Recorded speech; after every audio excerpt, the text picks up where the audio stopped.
একটা ডিম ও 5 টাকার গুঁড়ো দুধ দিয়ে আমি আজকে আপনাদেরকে সম্পূর্ণ ইউনিক স্বাদের একটি রেসিপি শেয়ার করব। এই রেসিপিটি কিন্তু আপনারা খুবই কম সময়ে ও খুবই কম খরচে তৈরি করে ফেলতে পারবেন। আশা করি এই রেসিপিটি আপনাদের সকলের কাছে খুবই ভালো লাগবে। তো চলুন দেখে নেওয়া যাক আজকে আমার এই রেসিপিটি। তো ভিডিওটা কোথাও স্কিপ না করে পুরোটা দেখার জন্য আপনাদের কাছে আমার অনুরোধ রইল। সবার প্রথমে আমি এখানে একটা ফ্রাইং প্যান বসিয়ে দিয়েছি। আমি কিন্তু এই অবস্থায় গ্যাসটাকে অফই রেখেছি। এবার আমি এর মধ্যে একটা ডিম ফাটিয়ে দিয়ে দেব। আমি এখানে একটা ডিম দিয়ে রেসিপিটা করেছি, তবে আপনারা কিন্তু চাইলে পরিমাণটা বাড়িয়েও করতে পারেন। এবার আমি এর মধ্যে দিয়ে দেব একটা 5 টাকা দামের গুঁড়ো দুধের প্যাকেট। আপনারা যদি ডিমের পরিমাণটা বাড়িয়ে করেন তাহলে কিন্তু এখানে দুধের পরিমাণটাও বাড়িয়ে দেবেন। এবার আমি এর মধ্যে দিয়ে দিচ্ছি 3 টেবিল স্পুন অনুযায়ী চিনি। আপনারা এখানে মিষ্টিটা যে যতটা খেতে পছন্দ করবেন সেই অনুযায়ী কিন্তু এখানে চিনির ব্যবহার করবেন। এবার আমি একটা স্প্যাচুলার সাহায্যে এই সমস্ত উপকরণগুলোকে কিন্তু খুব ভালো করে একটু মিশিয়ে নেব। আমি কিন্তু গ্যাসটাকে এখনও অন করিনি। গ্যাসটাকে অফ রেখে কিন্তু এই সমস্ত উপকরণগুলোকে কিন্তু খুব ভালো করে একটু মিশিয়ে নিতে হবে। কাজটা কিন্তু খুব ভালো করে একটু করে নিতে হবে যাতে দুধের ডেলা অংশ না থাকে। সেইভাবে কিন্তু খুব ভালো করে একটু মিশিয়ে নেব। একটু সময় নিয়ে কিন্তু কাজটা আপনারা করে নেবেন।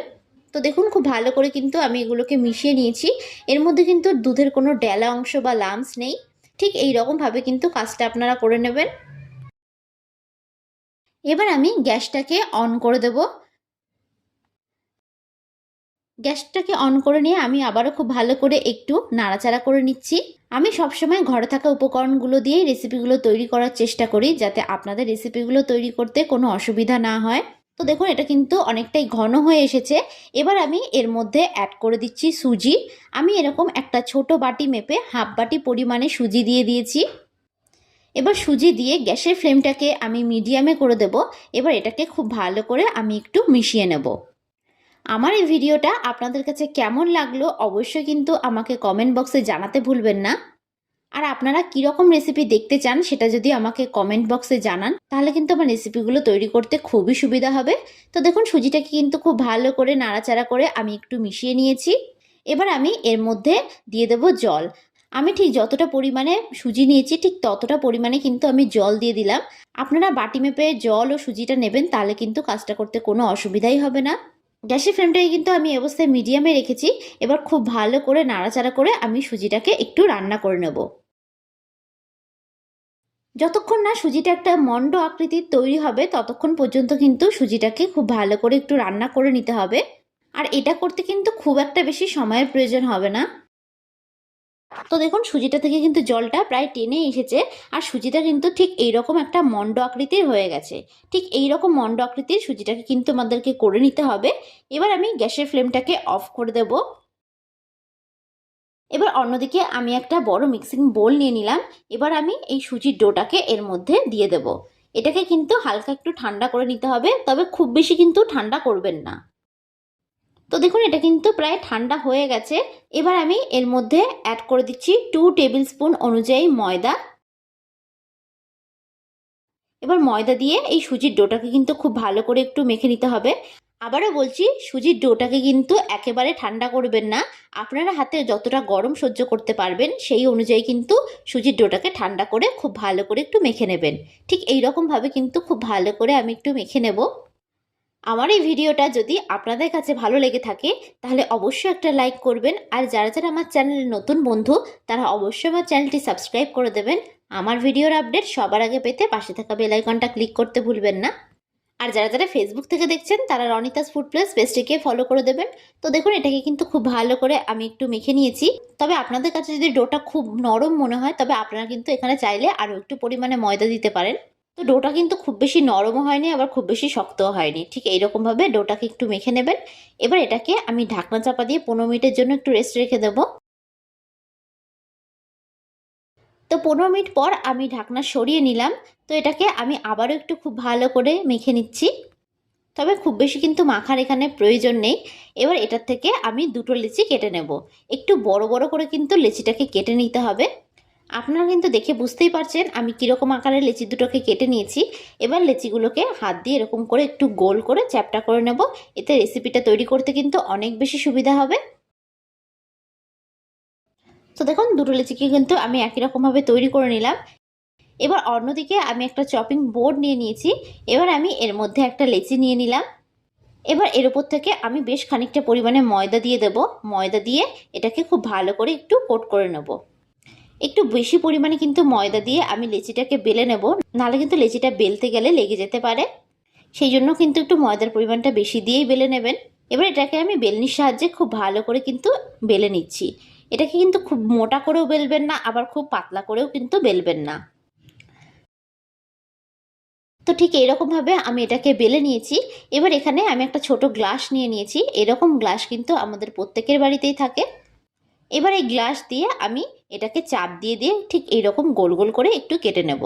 আমি একটা গ্লাসের সাহায্যে কাজটা করে নিচ্ছি, তাহলে কিন্তু সব কটা নাস্তা একই সাইজের হবে। আর এটা দেখতে যতটা সুন্দর লাগবে, খেতে কিন্তু ঠিক ততটাই ভালো লাগবে। তো এইরকমভাবে কিন্তু সমস্ত কাজটা আমি করে নিচ্ছি।